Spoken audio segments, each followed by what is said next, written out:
Olá, sejam muito bem-vindos, seja muito bem-vinda ao programa Conexão Novo Mundo, aqui pela Rádio Barreirinha. É sempre uma alegria enorme estar na sua companhia. Muito obrigada por abrir um espaço no seu dia para refletirmos juntos sobre temas que podem transformar a nossa vida. Eu sou Zuleika Tani, presidente da cooperativa Conexão Novo Mundo, e hoje quero conversar com você sobre algo que, à primeira vista, parece simples, quase insignificante, mas que tem um poder extraordinário. E quando você conversa com alguém que tem sucesso, que chegou em primeiro lugar, que ganhou algum prêmio, a gente percebe como isso é tão relevante na vida de todos. Hoje, o nosso tema é o poder dos pequenos hábitos. Você já sabe. Quer falar conosco? Quer mandar sua mensagem aqui ao vivo? Quer saber o que está acontecendo? Para você poder perguntar alguma coisa, para você interagir com a gente? Nosso WhatsApp está pronto para receber sua mensagem e falar, apresentar aqui, ao vivo, o que a gente está falando sobre isso e o que a gente pode ajudar você na sua dúvida, na sua pergunta, na sua forma de interagir. Vamos lá? Anota aí. Já deixe salvo no seu número como preferencial, para você, quando tiver alguma dúvida, está dirigindo alguma coisa, sabe que não deve dirigir o celular, mas, de repente, um acesso rápido ali, só para você fazer a sua pergunta, até por áudio, e não se distraia no trânsito, mas também participe do nosso programa. Vamos lá? Mais 55 11 94566 3319. Mais 55 11 94566 3319. O WhatsApp direto com o programa Conexão Novo Mundo da Rádio Barreirinha. Sempre eu quero começar fazendo uma pergunta. Você acredita que uma pequena atitude, pode mudar completamente a sua vida? Talvez a sua pergunta, a sua resposta seja: depende. Hum, Mas eu quero mostrar que, na maioria das vezes, as grandes mudanças não acontecem em um único dia. Elas acontecem aos poucos, em silêncio, sem alarde. Uma decisão de cada vez, um hábito de cada vez, um passo de cada vez. E nós vivemos uma sociedade que valoriza os grandes acontecimentos, a gente já falou sobre isso. Gostamos das histórias de sucesso, dos grandes empresários, dos atletas campeões, das pessoas que venceram na vida. Mas quase nunca prestamos atenção ao que realmente aconteceu antes da vitória. Vou repetir algo que nós também falamos em outras ocasiões. Ninguém vê o treino da madrugada, ninguém vê as horas de estudo, ninguém vê as renúncias, ninguém vê a disciplina. Porque o sucesso aparece no palco, mas ele nasce nos bastidores. Não, nós não somos o resultado das grandes decisões que tomamos de vez em quando. Nós somos o resultado das pequenas escolhas que fazemos todos os dias. Pense nisso. A nossa vida, ela é construída no cotidiano. É no momento em que escolhemos levantar quando o despertador toca. É quando decidimos ler algumas páginas de um livro. É quando caminhamos 20 minutos. E quando desligamos o celular para conversar com quem amamos. São atitudes aparentemente pequenas,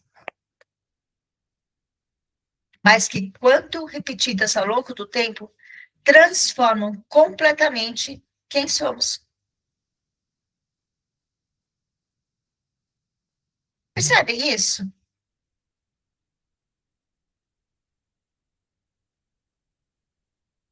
A nossa relevância da gente realizar as coisas de uma forma tão clara, tão sábia e tão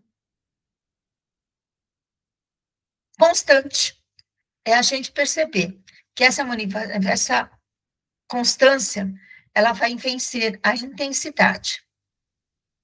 Os pequenos hábitos são discretos, mas os seus resultados são gigantes. Existe um livro chamado Hábitos Atômicos. Ele foi um best-seller do New York Times. Ele foi escrito por James Clear. E ele fala de um método fácil e comprovado de criar bons hábitos e se livrar dos maus.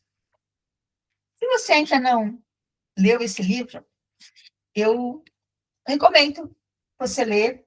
Existe até áudios desse livro com resumos pequenos, mas ler o livro inteiro vai fazer a diferença no seu dia a dia, porque ele dá vários exemplos e várias formas de nós podermos construir isso, sempre juntos. Vou começar falando o que é a palavra hábito. Hábito é uma rotina ou prática executada regularmente, uma resposta automática para uma situação específica. Atômico, uma quantidade extremamente pequena de uma coisa, a unidade irredutível de um sistema maior, a fonte de uma imensa energia ou poder.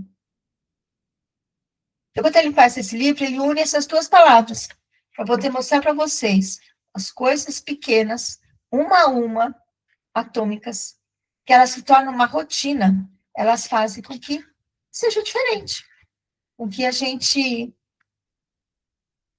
entenda que isso que vai construir o nosso dia a dia.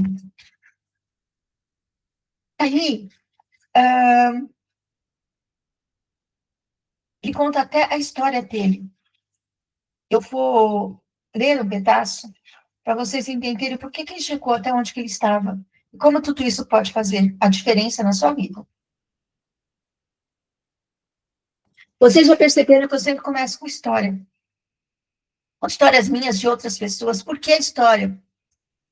Porque o exemplo da história de outras pessoas lembra as nossas vidas. Apesar de cada um ter sua história, em muitos momentos elas se conectam em coisas que aconteceram com um ou com o outro. E talvez essa história que a gente conte vai despertar para você a necessidade de pensar na sua história, para saber aonde e como você vai fazer as suas escolhas. Porque as escolhas são individuais, mas a inspiração pode estar no mundo.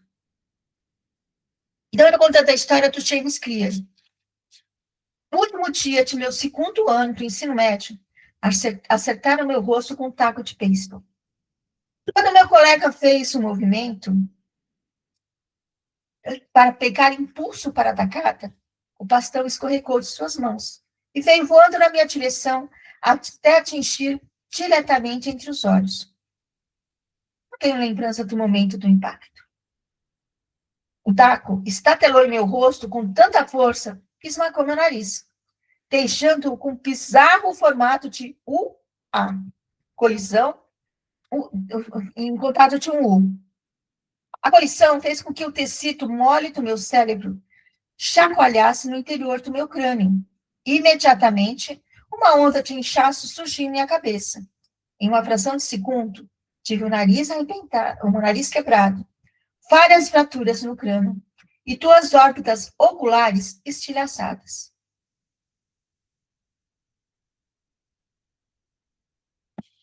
Quando abri os olhos, vi pessoas me encarando e correndo para ajudar. Olhei para baixo e notei manchas vermelhas nas minhas roupas. Um dos meus colegas tirou a camisa e entregou a mim. Eu a usei para conter o fluxo de sangue escorrendo de meu nariz quebrado. Chocado e confuso, eu não sabia da gravidade com que me ferira. Meu professor, Passou o braço em volta do meu ombro e começamos a longa caminhada até a enfermaria. Atravessamos o campo, descemos a colina e voltamos à escola. Mãos aleatórias apoiavam meu corpo, me mantendo na vertical. Caminhamos devagar, sem muita pressa. Ninguém percebia que cada minuto importava. Quando chegamos à sala da enfermaria, ela me fez uma série de perguntas. Em que ano estamos? 1998, respondi. Na verdade, era 2002. Quem é o presidente dos Estados Unidos? Bill Clinton. A resposta correta era George Bush. Qual é o nome da sua mãe? Eu parei. 10 segundos se passaram.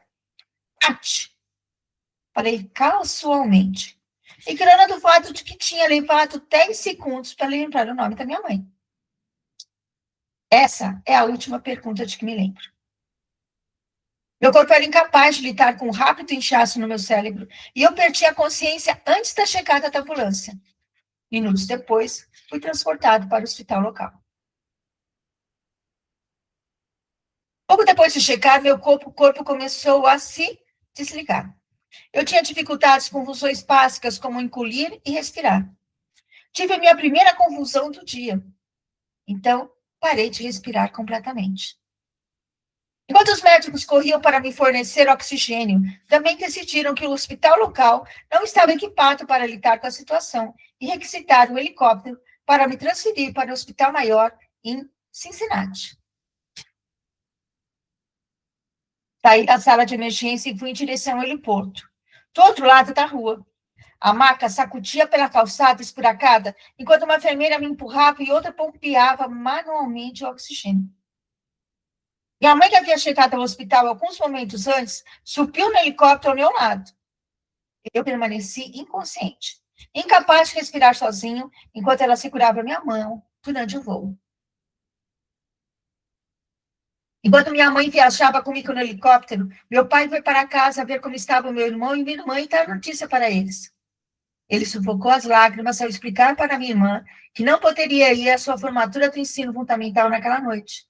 Depois de deixar meus irmãos aos cuidados de familiares e amigos, ele foi para Cincinnati encontrar minha mãe. Quando minha mãe e eu pousamos no hospital, uma equipe de quase 20 médicos e enfermeiros correu para o heliponto e me levou para a unidade de trauma. A essa altura, um inchaço no meu cérebro havia se tornado tão grave que eu estava tendo repetidas convulsões pós-traumáticas. Meus ossos quebrados precisavam ser consertados, mas eu não estava em condições de ser submetido à cirurgia. Depois de outra convulsão, a terceira do dia, fui colocada em uma coma induzido em um ventilador. Meus pais já conheciam aquele hospital. 10 anos antes, eles haviam entrado no mesmo prédio, no térreo, depois que minha irmã fora diagnosticada com leucemia, aos 3 anos de idade. Eu tinha 5 na época. Meu irmão tinha apenas 6 meses. Após 2 anos e meio de quimioterapia, punções na coluna vertebral e biópsias da medula óssea, minha irmãzinha finalmente saiu do hospital feliz, saudável e sem câncer. E agora, depois de 10 anos de vida normal, meus pais se encontravam no mesmo lugar com outro filho.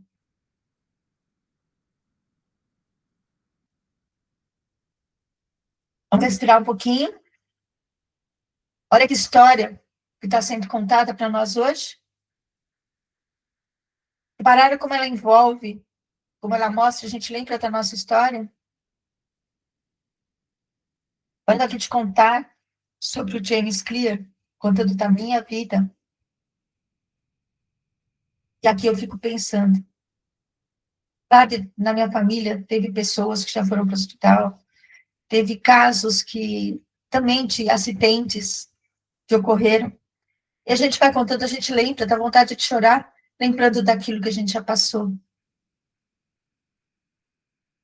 E também a gente começa a pensar em outra coisa. Por que será que eu me importo tanto com coisas pequenas, já que tem tantas coisas grandes que podem acontecer? E a gente vai lembrar só dessas coisas grandes? Por que eu não cuido da minha vida todos os dias, ao invés de cuidar da vida dos outros? E outros, estou falando de todo mundo. A gente sabe que um segundo é suficiente para que a gente pare de estar aqui. E a gente fala, para onde você acredita? Se você acredita em vida pós-morte, se você não acredita, mas que interrompa essa vida, o que vai acontecer com todos nós? E vai ser em um segundo que tudo vai acabar? Por que a gente não pensa no nosso dia a dia e controla aquilo que a gente pode controlar? Cafezinho, antes de continuar?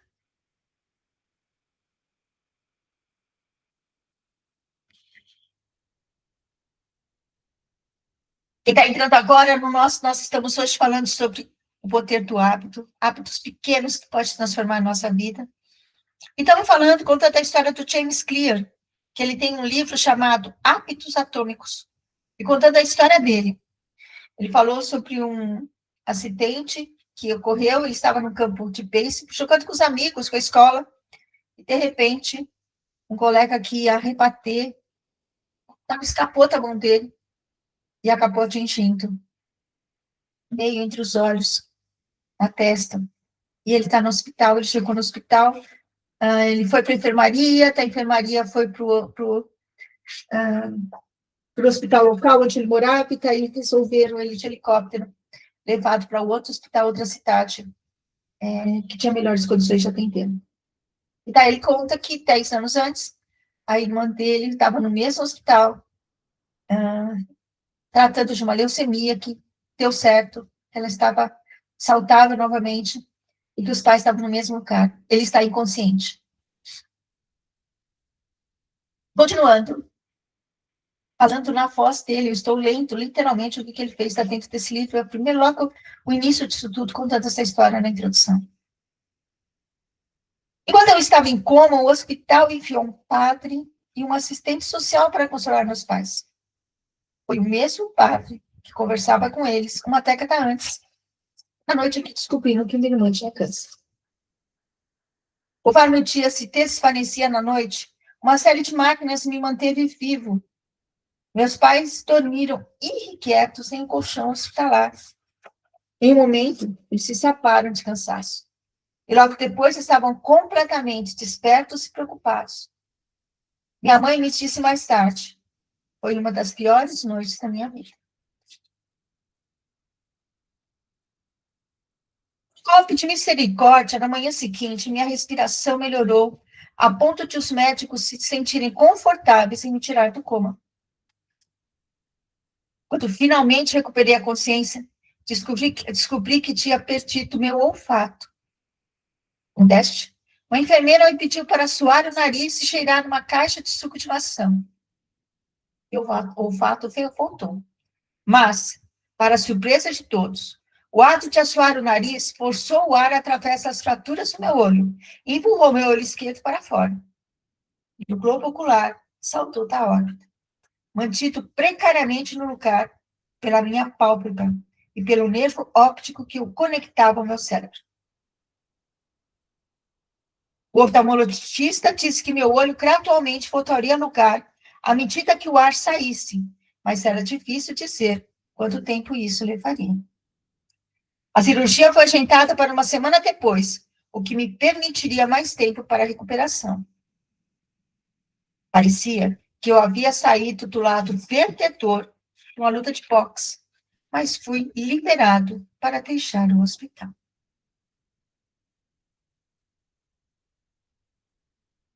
Voltei para casa com o nariz quebrado, meia dúzia de fraturas faciais e o olho esquerdo inchado.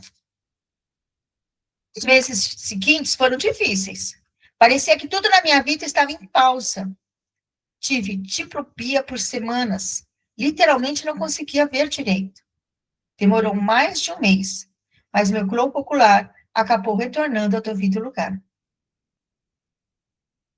Entre as convulsões e meus problemas de visão, foram 8 meses antes que pudesse dirigir um carro novamente.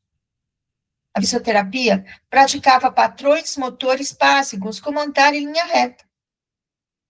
Estava determinado a não deixar a lesão me derrubar, mas houve mais do que alguns momentos em que me senti deprimido e subjugado.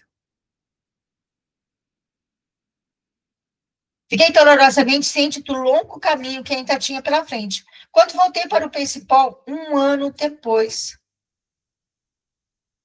O beisebol sempre foi uma parte importante na minha vida.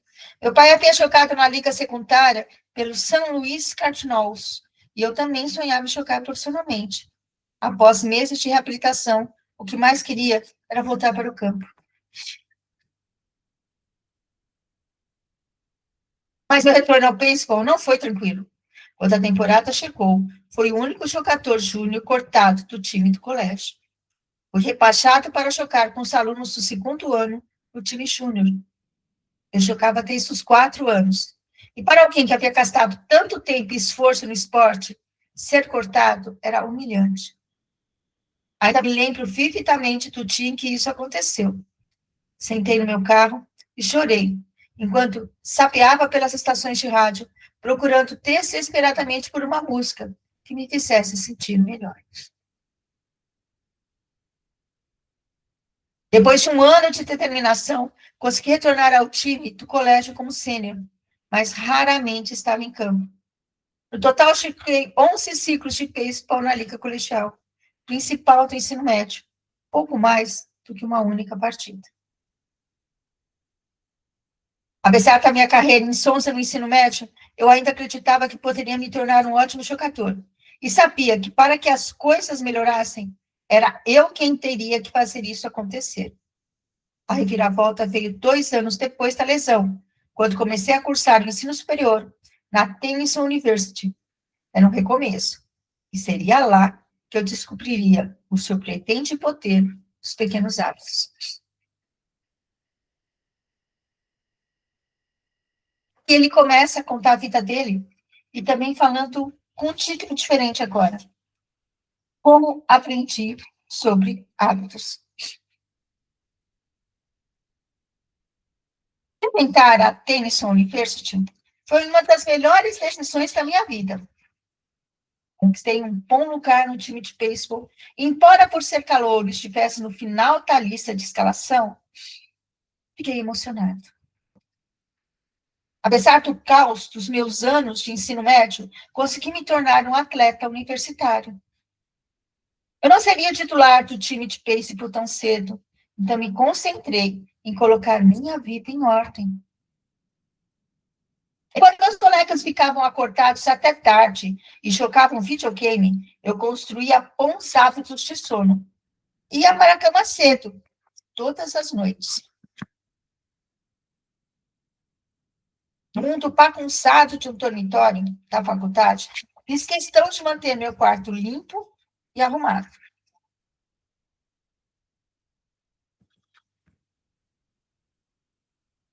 Essas melhorias foram pequenas, mas me deram uma sensação de controle sobre minha vida, comecei a me sentir confiante novamente.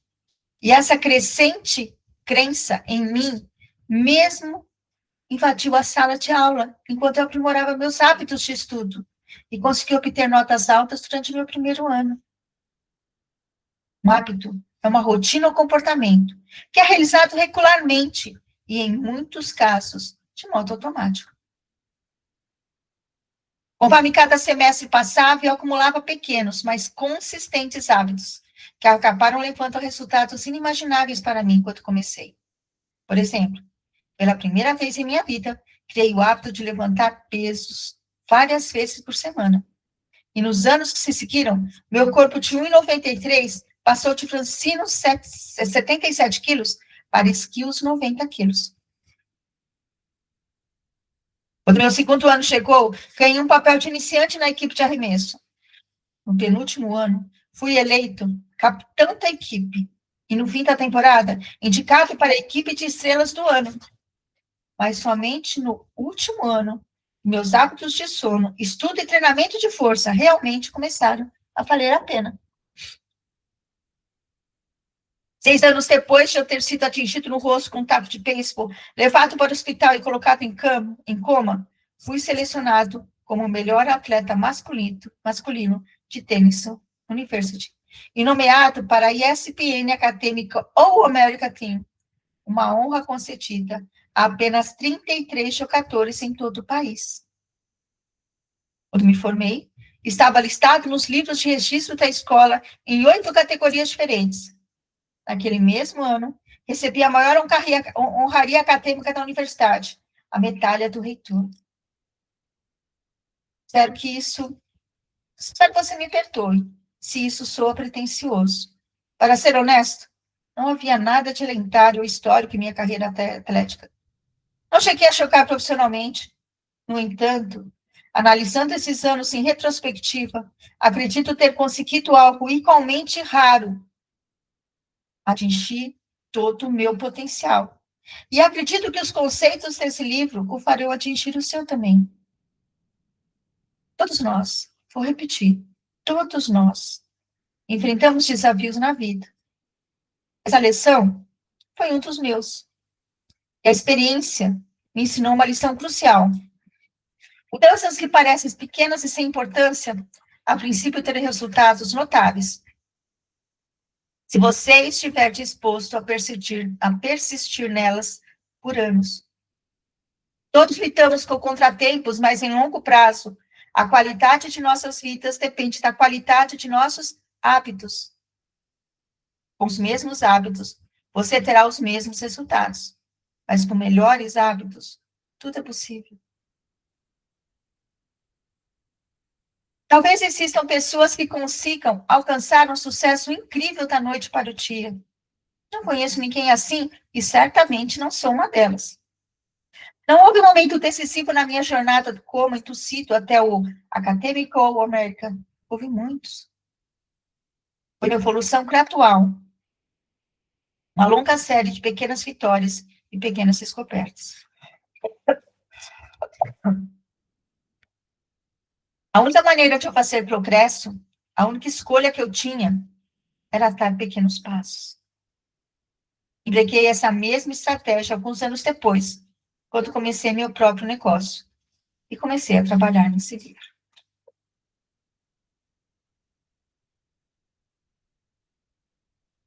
E ele vai parar de falar sobre a experiência dele enquanto estudante, enquanto recuperação. E ele vai começar a falar por que ele escreveu o livro, como que foi seu lado empreendedor. E essa história, essa continuação dessa história, vai ser a segunda parte do nosso programa. E aí, caro leitor, está gostando dessa história? Saber quem foi, quem é James Clear? Ele começa falando da escrita dele, o que aconteceu quando ele estava na escola, e por que ele acabou, que vai contar daqui a pouco, o que ele fez desse livro. Continue com a gente aqui assistindo. Estamos daqui a pouco entrando para o nosso terceiro bloco, dizendo para vocês, tem alguma dúvida? Quer fazer alguma pergunta? Quer participar do nosso programa? Manda uma mensagem. A gente está aqui com o nosso WhatsApp aberto, pronto, para poder trazer para vocês muitas informações e sucesso naquilo que a gente vai fazer. Não é assim? Então, vamos lá? Nosso WhatsApp, mais 5511 94566 3319. Repetindo, mais 5511 94566 3319. Daqui a pouquinho eu vou olhar para ver se tem alguma pergunta antes de a gente começar o terceiro bloco. E agora, é hora da nossa aguinha. Esse é um hábito que eu tenho, de parar o programa de 15 em 15 minutos, para poder tomar uma água, aquecer as nossas cordas, a minha corda vocal, e poder possibilidades de falar, de conversar, de agir. Vocês ouviram? O toque das 7h30 da manhã, aqui no Brasil. Vamos para o nosso terceiro bloco. Hoje estamos falando sobre a história do James Clear, que criou um livro chamado Hábitos Atômicos, que ele conta, subtítulo, Pequenas Mudanças, Resultados Impressionantes. Um método fácil e comprovado de criar bons hábitos e se livrar dos maus hábitos. Estamos contando a história dele, que ele, enquanto ele estudava, ele gostava muito de beisebol, e durante um jogo, o bastão acabou caindo, saindo da mão do arremessador, do rebatedor, e esse bastão acabou atingindo o rosto dele no meio dos olhos. Ele conta como foi a recuperação dele, indo para o hospital, e contou um pouco da vida dele. Depois ele consegue conquistar, no meio estudantil, algumas medalhas de mérito, foi chamado como capitão do time, né? Ele acabou sendo capitão do time, e daí agora ele vai começar a falar. Eu vou ler a última frase que ele deixou antes de a gente entrar nesse capítulo, que foi: a única maneira de eu fazer progresso, a única escolha que eu tinha, era dar pequenos passos. Empreguei essa mesma estratégia alguns anos depois, quando comecei meu próprio negócio e comecei a trabalhar nesse livro. Aqui para frente, repetindo que eu estou lendo o capítulo, a história dele, e agora ele começa com o título esse subtítulo dentro da introdução: como e por que escrevi este livro.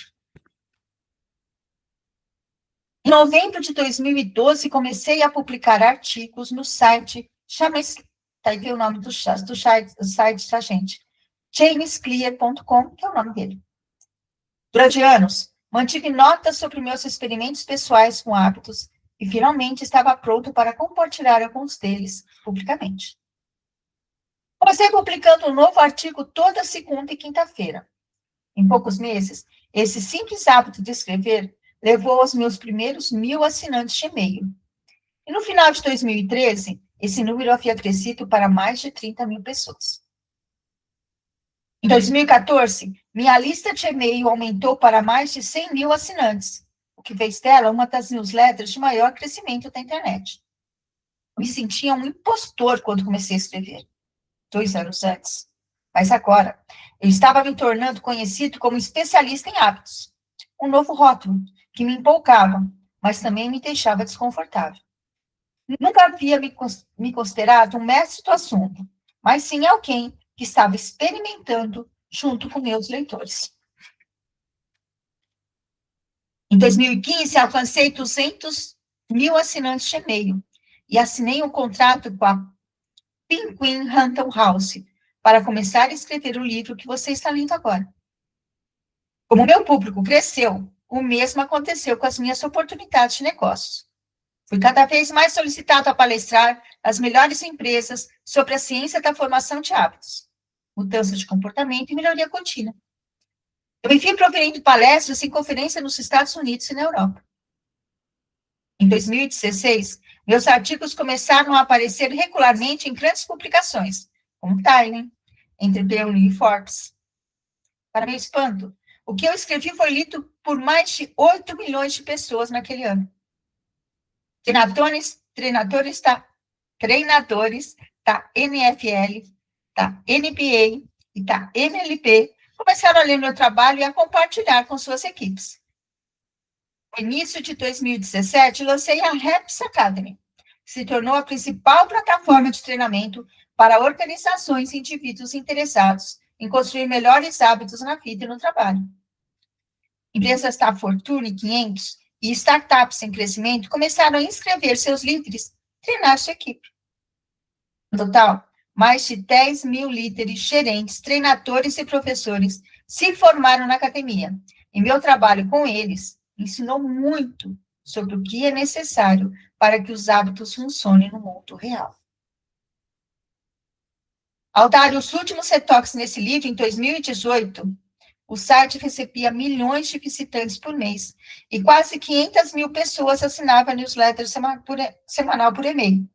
Um número que estava tão além de minhas expectativas quando comecei, que nem sei direito o que pensar sobre isso.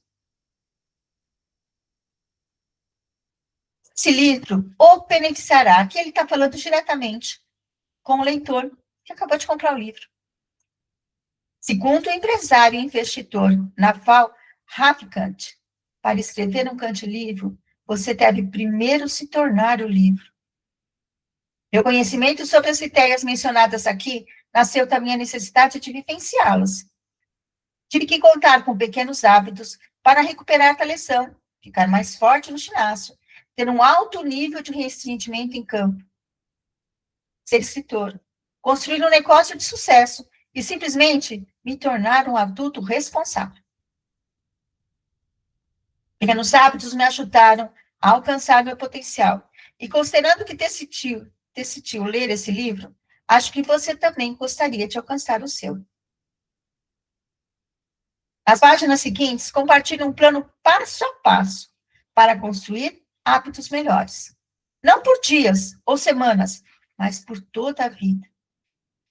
Embora a ciência fundamente tudo que escrevi, este livro não é um trabalho de pesquisa acadêmica, é um manual de operação. Você encontrará sabedoria e conselhos práticos importantes, enquanto explico a ciência de como criar e mudar seus hábitos de maneira fácil de entender e aplicar.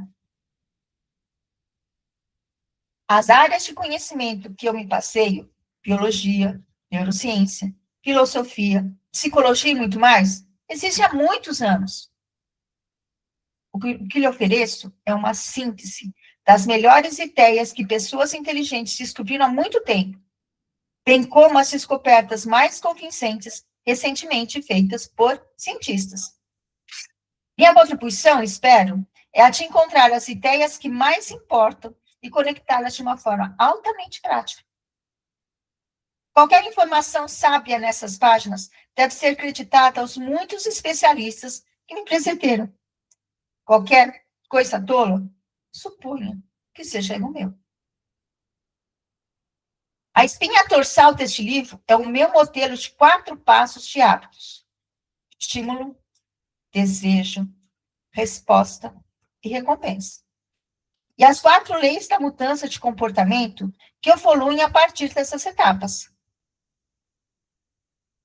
Leitores com experiência em psicologia podem reconhecer algum desses termos do condicionamento operante, proposto pela primeira vez como estímulo, resposta e esforço, por Skinner, na década de 30, e popularizado mais recentemente como queixa, rotina e recompensa, o poder do hábito de Charles Schumacher. Cientistas comportamentais como Skinner perceberam que se você oferecesse a recompensa ou punição correta, poderia levar as pessoas a agir de uma determinada maneira. Mas o quanto o modelo de Skinner fez um excelente trabalho em explicar como os estímulos externos influenciavam nossos hábitos, faltava-lhe uma boa explicação de como nossos pensamentos, sentimentos e crenças impactam nosso comportamento. Os estados internos, nossos humores e emoções também são importantes. Nas últimas décadas, os cientistas começaram a determinar a conexão entre nossos pensamentos, sentimentos e comportamentos. Essa pesquisa também é aportada nessas páginas. De modo global, a estrutura que ofereço é o modelo integrado das ciências cognitivas e comportamentais. Acredito que seja um dos primeiros modelos de comportamento humano a explicar com precisão tanto a influência dos estímulos externos quanto as emoções internas em nossos hábitos. Embora um pouco da linguagem possa ser familiar, tenho certeza de que os detalhes e as aplicações das 4 leis de mudança de comportamento oferecerão uma nova maneira de pensar sobre seus hábitos. O comportamento humano está sempre mudando, situação a situação, momento a momento, segundo a segundo. Mas este livro trata do que não muda, trata dos fundamentos do comportamento humano, os princípios perenes em que você pode confiar ano após ano, as ideias em que pode alicerçar a construção de um negócio, de uma família ou da vida. Não existe um caminho certo para criar hábitos melhores, mas esse livro descreve a melhor maneira que conheço.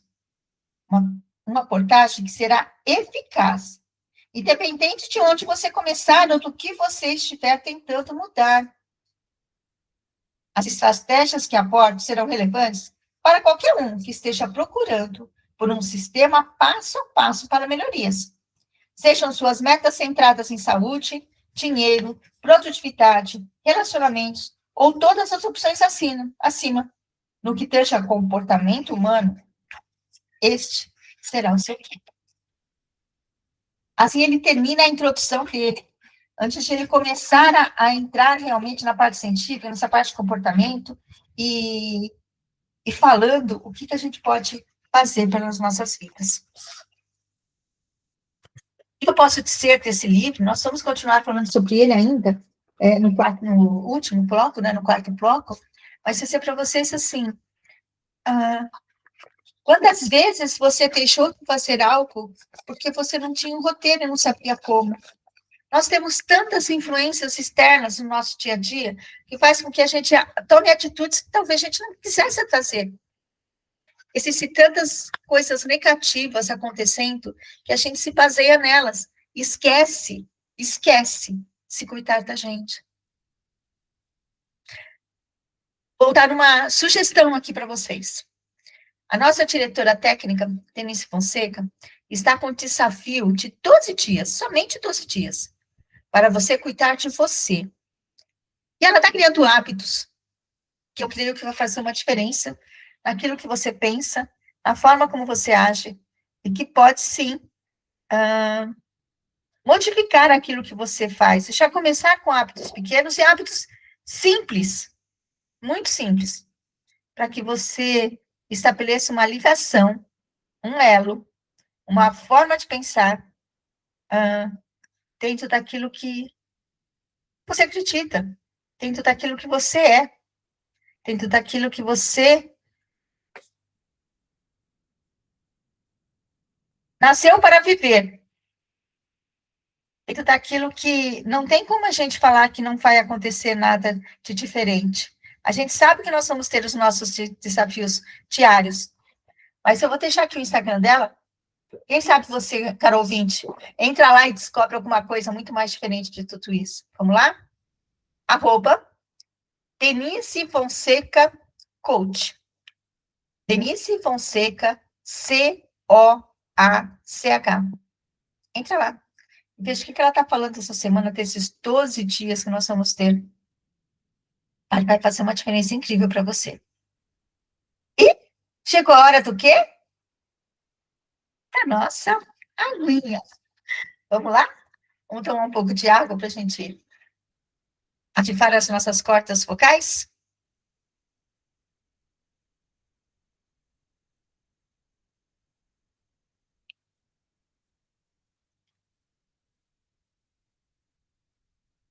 Chegamos, caro ouvinte, a mais um momento do nosso quarto bloco, direcionados aqui ao hábito, como que os hábitos podem fazer a nossa diferença, como que a gente pode cultivar coisas diferentes e mudar o que a gente tem sob controle. Nós estamos hoje falando sobre o livro Hábitos Atômicos, do James Clear. Ele é um best-seller. O subtítulo ele tem pequenas mudanças, resultados impressionantes.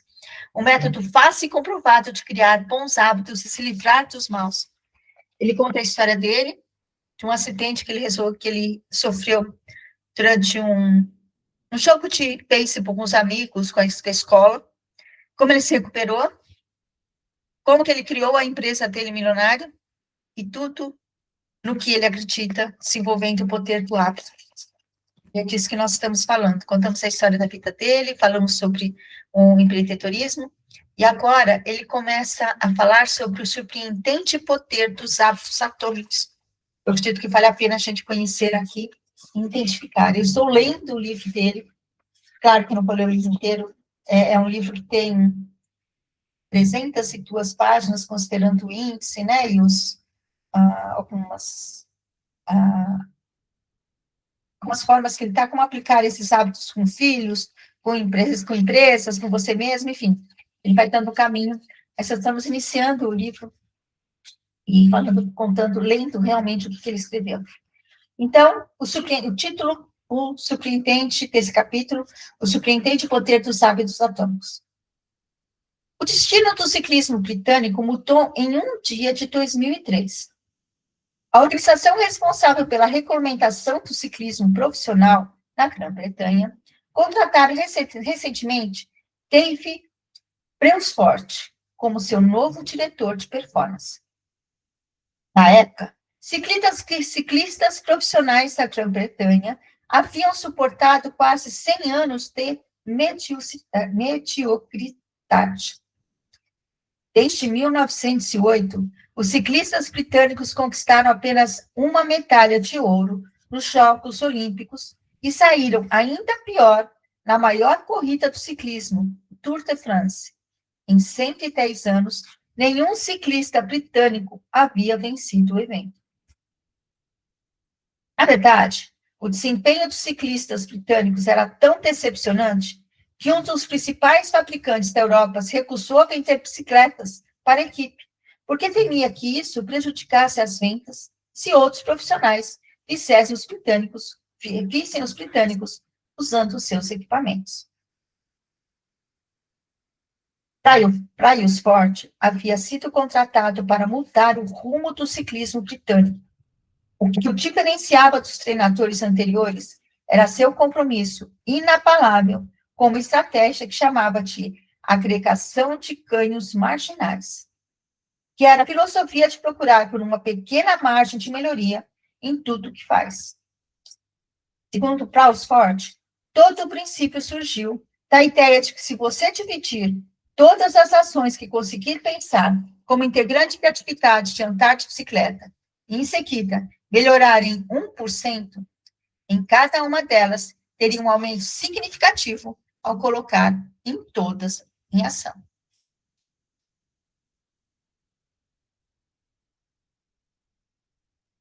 Brailsford e sua equipe começaram fazendo pequenos ajustes esperados em uma equipe profissional do ciclismo. Eles redesenharam os selins da bicicleta para torná-los mais confortáveis. Esfregaram álcool nos pneus para ganhar melhor aderência. Pediram aos ciclistas que usassem shorts aquecidos eletricamente sobre as permutas de lycra, para manter a temperatura muscular ideal e usar os sensores de biofeedback para monitorar como cada atleta respondia a determinado exercício. A equipe testou vários tecidos em um túnel de vento e fez com que seus ciclistas ao ar livre passassem a usar roupas de corrida indoors, que se mostravam mais leves e aerodinâmicas. Mas não parou por aí. Brailsford e sua equipe continuaram a encontrar possíveis melhorias de 1% em áreas negligenciadas e inesperadas. Eles testaram diferentes tipos de gel de massagem para ver qual deles levava uma recuperação muscular mais rápida. Contrataram um cirurgião para ensinar a cada ciclista a melhor maneira de lavar as mãos para reduzir as chances de pegar um resfriado. Determinaram um tipo de travesseiro e colchão que proporcionava a melhor noite de sono para cada atleta. Adaptaram o interior do caminhão da equipe de branco, o que ajudava a identificar pontos de poeira que normalmente passariam despercebidos, mas poderiam prejudicar o desempenho das bicicletas precisamente ajustadas. Como essas e centenas de outras pequenas melhorias se acumularam, os resultados foram mais rápidos do que se poderia imaginar. Apenas 5 anos após Brailsford assumir, a equipe britânica dominou os eventos de ciclismo de estrada e pista nos Jogos Olímpicos de 2008, em Pequim, onde conquistou impressionantes 60% das medalhas de ouro. 4 anos depois, quando os Jogos Olímpicos chegaram a Londres, os britânicos elevaram o nível a estabelecer 9 recordes olímpicos e 7 mundiais. Nesse mesmo ano, Bradley Wimpey se tornou o primeiro ciclista britânico a vencer o Tour de France. No ano seguinte, seu companheiro de equipe, Chris Froome, venceu a corrida. E voltaria a vencer em 2015, 2016, 2017. Tanto a equipe britânica, 5 vitórias no Tour de France em 6 anos.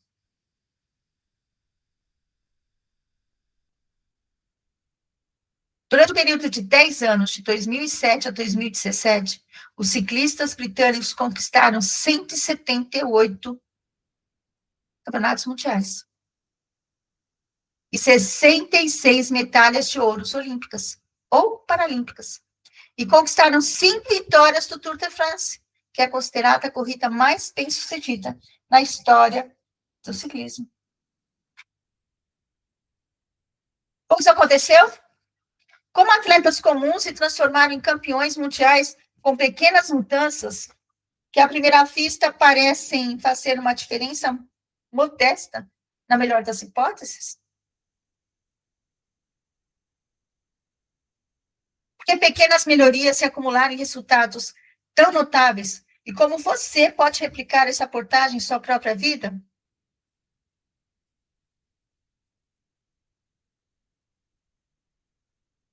Dá para pensar, né? Tudo aquilo que está acontecendo, tudo aquilo que a gente já viu, e como que a gente pode mudar tudo isso e realmente fazer uma diferença incrível no nosso dia a dia, nas nossas possibilidades e no nosso momento que nós estamos hoje? Carol, eu vou parar aqui porque tem uma pergunta no WhatsApp que eu já quero agradecer ao Newton Ferreira, que veio aqui passar para nós e perguntar uma coisa que eu vou interromper para poder respondê-lo. Vamos lá. Newton Ferreira, fala, boa tarde, boa tarde. Então, ele não está aqui no Brasil, ele está em algum lugar, não sei de onde que ele está, porque ele não olhei aqui de onde que veio essa pergunta, mas vamos lá. A pergunta, né, um comentário, primeiro agradecendo pelo programa, obrigada, Nilton, pela sua audiência, por estar aqui conosco. E o que ele fala? Ele fala o seguinte: por que é difícil criarmos um hábito? A gente começa uns dias, daqui a pouco a gente para, não quer mais, e a gente vê nessa parte que você está falando aqui do ciclismo, que uma equipe está fazendo, como que a gente encaixar uma equipe num hábito para a empresa? Muito legal as perguntas, hein? Olha lá. Então, vamos lá. Obrigada pela sua participação, Nilton. Então, vamos lá. Então, a primeira coisa, como que você, como pessoa, consegue fazer isso? Primeiro, você precisa, essa constância que tem, você tem que saber qual que é o objetivo. Então, você vê, aqui nós temos os exemplos, né, quando a gente fala do James, ele fala o seguinte, que ele queria voltar a jogar beisebol, que era muito importante para ele. Então, ele fez de tudo, com esse foco. Então, ele tinha um foco, tinha um propósito. Se você não tem um propósito, fica mais difícil você mudar o seu hábito. Então, quando você percebe, olha, meu hábito é todo dia levantar em determinado horário, o despertador tocar e eu levantar. Ah, mas eu tenho dificuldade, porque quando toca o despertador, eu ponho mais um pouco para despertar depois. Eu não consigo levantar de primeira. É claro que você não vai mudar isso rapidamente. Hoje, a partir de amanhã, você já começa a levantar. Não. Você vai começar um dia, vai começar o outro, vai começar o outro. Em algum momento, você fala que não. Se você está acostumado a cortar, tocar o despertador, e você já coloca para ele tocar de novo daqui a tanto tempo, começa a mudar isso para 5 minutos. Você coloca que você vai acordar em tal hora, e daí você fala, eu vou ficar mais 5 minutos. E nos 5 minutos seguintes, você começa a levantar. Começa a colocar isso na sua mente e na sua prática. Porque vai ter um dia que vai dar preguiça. Tocou a primeira vez, tocou a segunda, você quer continuar dormindo. Você quer continuar deitado. Tá mais no dia que tiver, sei lá, se você gosta do calor, você não quer porque está muito quente, você gosta do frio, não quer porque qualquer motivo a nossa mente vai aceitar. Mas começa a fazer aos poucos. O dia que você errar, não se culpe. Continue persistindo. Porque essa persistência é que vai te trazer. E quando a gente fala de equipe, eu vou dar exemplos para vocês de empresas que eu já trabalho. Eu trabalho com gestão do tempo, né? Empresas que eu faço isso, que as equipes se engajam, é quando você começa a colocar algo que seja feito coletivo. Então, vamos combinar que o horário de trabalho começa X hora. 5 minutos antes, todo mundo vai se encontrar para alguma coisa. Para bater palma porque todo mundo chegou no horário. Para tomar um café. Para falar bom dia. Para fazer uma grande roda de motivação. Hoje vai ser nosso dia. A gente costuma fazer muito isso comecei a fazer isso com a equipe de vendas e depois a empresa inteira quis fazer isso. Porque vendas precisa de uma energia muito grande, porque recebe muito não, né? Começa a trabalhar e oferece o serviço, não, não quero, não, não quero. Imagina se eles param. Toda a empresa vai ter redução de custos, vai ter redução de valores, pode até gerar demissões. A gente sempre precisa que a equipe de vendas seja motivada. E aí essa motivação amplia para a empresa inteira. Então, um exemplo que eu tenho de supermercado, a gente combinar de todo mundo, o horário, eles abrem as portas do supermercado às 7 horas da manhã. Então, quando é 10 para 7, todos os funcionários, todos, sem exceção, eles se encontram para uma grande união de mãos, e ali eles criaram, não fui eu que criei, não foi a gerência, não foi a diretoria ou o presidente, eles criaram um grito de guerra, que eles fazem todos os dias. Daí eles até ampliaram um pouco, que eles acharam que já estava atingindo as metas, continuam batendo metas, continuam com problemas, continua do mesmo jeito.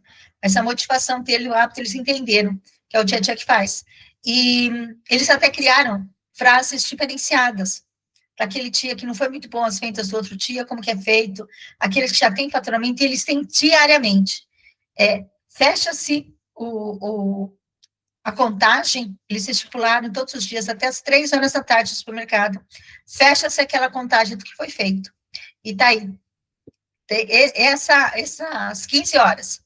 No dia seguinte de manhã, eles vão ter a meta se eles atingiram ou não.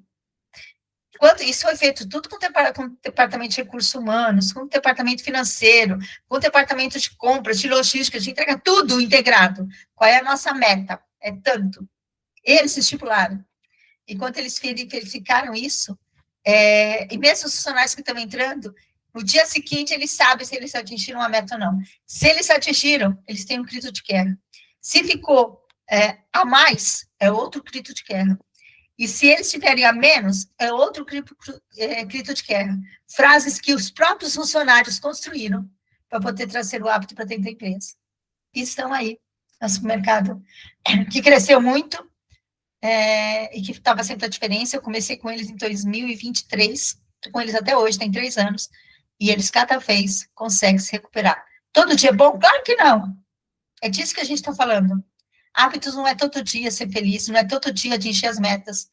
O hábito é saber que a sua constância, no final, no decorrer dos anos, cada vez fica mais forte e você chega onde você quer preparado e não apenas sabendo o que quer e não dando valor àquilo que conquistou. Obrigada, Nilton, pela sua participação. Caro ouvinte, estamos chegando aqui ao final do nosso programa. Quero agradecer demais a sua companhia. Esse livro vale a pena ver. Em algum outro momento a gente acaba falando sobre isso também. Mas quero deixar aqui para vocês um recado. Venha participar do nosso programa toda segunda e quarta-feira, 7 horas, horário do Brasil, 13 horas em Portugal. Independente de onde você está, dá uma olhadinha no seu fuso horário para você participar aqui ao vivo. Depois, reassista o programa. Gostou? Vai lá no nosso YouTube, www Cooperativa Conexão Novo Mundo. Novas ideias, novos posicionamentos para trazer para você o melhor para a sua vida, para a sua empresa. Sou Sulei Catani e nos vemos no próximo programa. Obrigada, gente. Ótimo dia para vocês.